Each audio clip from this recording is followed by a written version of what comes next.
Hi guys, I hope you guys are doing good. Honestly speaking, there's a lot of things that has been going on for the past I would say 2 weeks.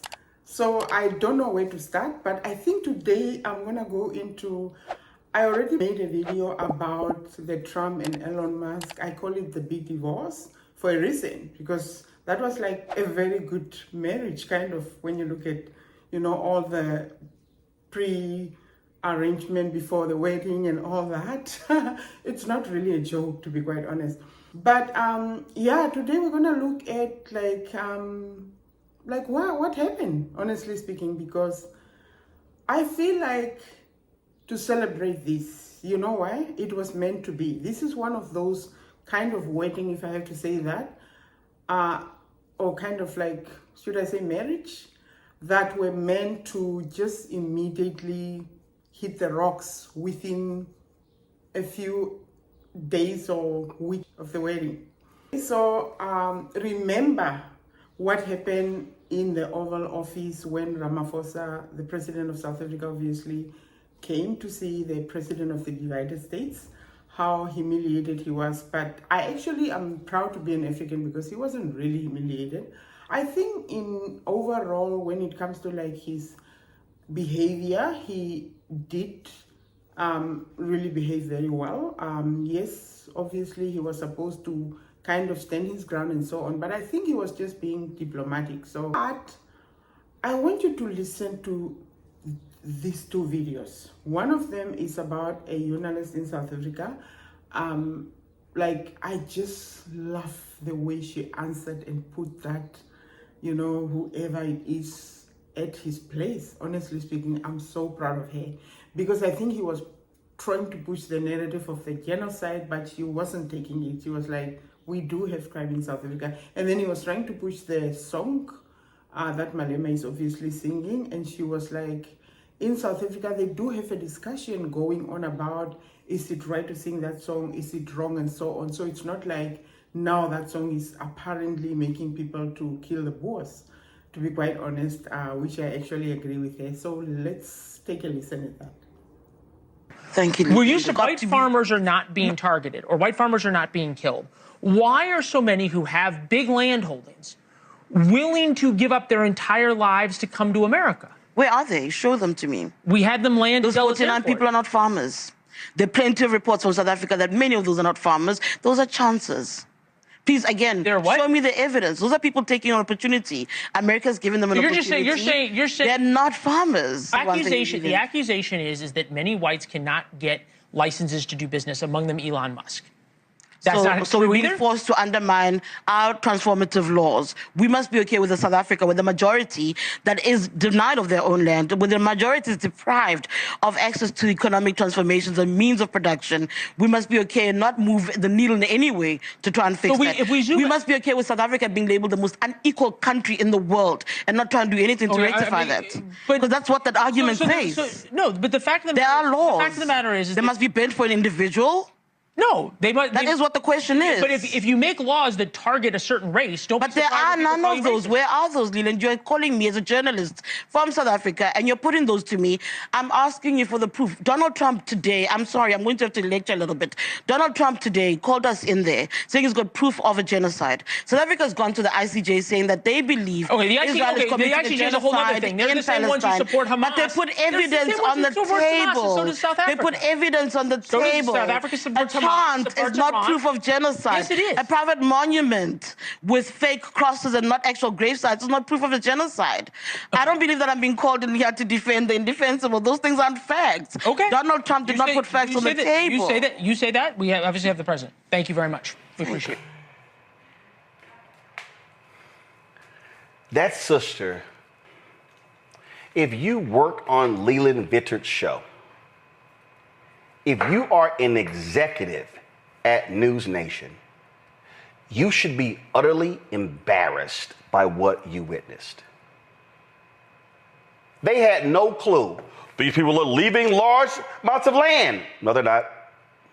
Well, we had them at the airport. Who are they? No facts, no nothing. That's the sheer stupidity of mainstream white media, Avis. Okay, welcome back. I don't know what you think about that, because I think she really had some points there that she was putting out there. There is crime in South Africa, and that's exactly what Ramaphosa was saying the other time. And that's what everybody is saying, even to be quite honest, because I don't really know, the genocide thing and so on. And that will actually, let me put another video here. This is actually on Piers Morgan, and he has like 4 delegates, no 3, no 4. So 4 South Africans, obviously, 3 white and 1 black woman, 3 white men. So let's listen to them and see, because they're talking about laws, and these laws are actually, oh my God, I love that white guy. I don't know his name. I forgot his name, but he's my favorite in general, not only on this topic. So let's take a listen. And these race laws are facilitating this process and not addressing it. All right, Dan Calder, you're mocking what you've just been hearing. Why? Well, it's just fun to be in the front row of the audience for the circus peers to hear this level of hilarious lying and grifting. So he doesn't name you a single race law that genuinely has anything wrong with it. Then he says the problem is implementation. And then he leaps to, oh no, forget that I was talking about laws. The education system is broken. Doesn't show you which law that has racial redress parts of into it could have caused that to happen. Piers, let me clear up these actual laws, because what they tried to do was have a deluge of hundreds of laws and hope that nobody would read them. But I went through their list. I actually covered 25 of the 142 laws on my TV show a few weeks ago.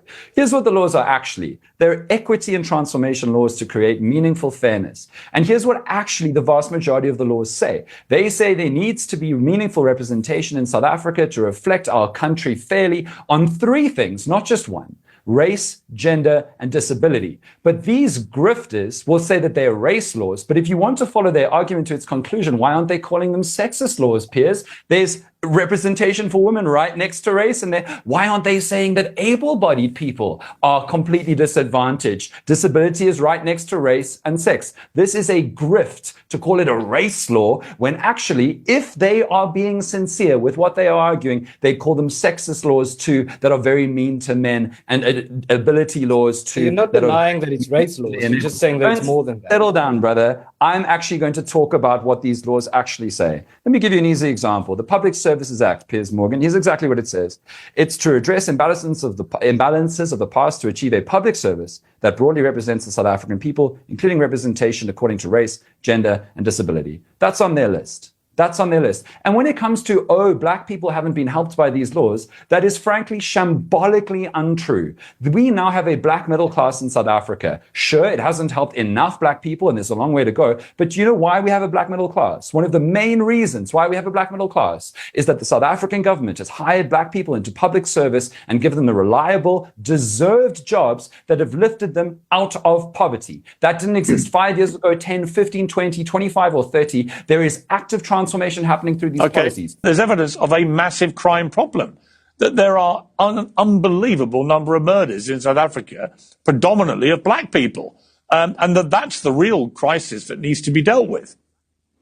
Totally, Piers. Thank you for having me. So I think that there are 3 things that we need to just agree that all the data supports and affirms in South Africa. And this comes from independent regulatory bodies, from independent researchers from around the world in South Africa. The first one is that the vast majority of white South Africans live a better quality of life now than the vast majority of black South Africans currently living will ever be able to live and could dream of living. So that's point 1. Point 2, crime patterns are absolutely clear across this country. The richer and whiter you are, and usually based on what I've just said, the whiter you are, the richer you are. That's an undeniable correlation based on historical rigging of our economic system during and before apartheid. The richer and whiter you are, the less likely you are to suffer crime, and the poorer and blacker you are, the more likely you are to suffer crime. And then thirdly, there is no evidence of targeted race-based murders in this country. How much of what you watched was true, do you think? Well, none of what I watched was true in terms of the president of the United States of America using those visuals in terms of the papers he had, because the pictures that you saw of people wearing white uniform were the pictures taken by a Reuters photographer in the DRC, where you have health services helping in that part of the country. On the issue of the video, Julius Malema chanting that slogan, that liberation slogan, he does it all the time. It's very strange that since the launch of the EFF, Malema has been doing this. Some people in the ANC were doing this pre-1994. When we listen to that, we can see that they are trying to push as if this law are in anti-white, but these laws are actually laws that has been brought in to actually, it's almost like affirmative action, and we know what affirmative action is. So now, after listening to that, it's bringing us back to what is going on with the president of the United States and Elon Musk. What happened? What happened? To me, I feel like this is a prayer head, okay? This is a prayer head. Because personally, me, I have been praying for chaos everywhere else so that they can stop focusing on Africa. They can stop focusing on Traore and all that. Because when they have their own problems, at least it will keep them very much busy. But that's a problem with the United States. Even if they have their own problem, they keep on focusing in other people's problems. What a day. Today we witnessed perhaps the messiest public breakup personally I've ever seen. Certainly the messiest public breakup I've ever covered. Now, we all knew this was coming. I'm not sure we knew it would be quite so Real Housewives of Mar-a-Lago, but everyone knew it was only a matter of time before Donald Trump and Elon Musk broke up. How many Scaramucci's do we think that Donald will let pass before his ego can no longer tolerate the adoration and authority of his co-president? There's only room for one narcissistic billionaire. This is not exactly the most stable bromance. Ego the size of President Trump and Elon Musk, and how that can that last? I keep wondering when this bromance between Trump and Elon Musk is going to blow up like a SpaceX rocket. Well, the 327-day whirlwind political romance between Elon Musk and Donald Trump, which started with Musk's full endorsement the day Trump was almost assassinated in Butler, Pennsylvania, and went through nearly $290 million of spending to get Trump back in the White House. Through weird rally appearances, his controversial, say the least, inauguration salute. He did that twice, remember. His chainsaw days leading Doge, the embarrassing state election loss in Wisconsin, and just so much more. So, like the next episode that I'm gonna do, I'm gonna actually talk about Langley again, coming out. I think he was interviewed by a Kenya journalist and all the nonsense that he was talking about. And I'm like, honestly speaking, what's going on with these people? So, yeah, guys, I am just hoping that you guys got something out of this episode, because Babylon is actually going down, okay? It's going down. And the continent of Africa is arising, okay? So I'm really, really happy. I'm not happy that people, are going through whatever, but it's time for Africa to actually benefit from the resources that they have been blessed with. So I'm happy. And I think also the president of France probably now has a lot of things, a lot of laundry that he needs to take care of than focusing on Burkina Faso. So that's why I'm saying, when they things in their own lives going wrong, it's good for us, because then at least they can concentrate on their own affairs. Like, seriously, guys. Anyway, from me, Jehovah, take care, guys. See you on the next episode, okay, guys?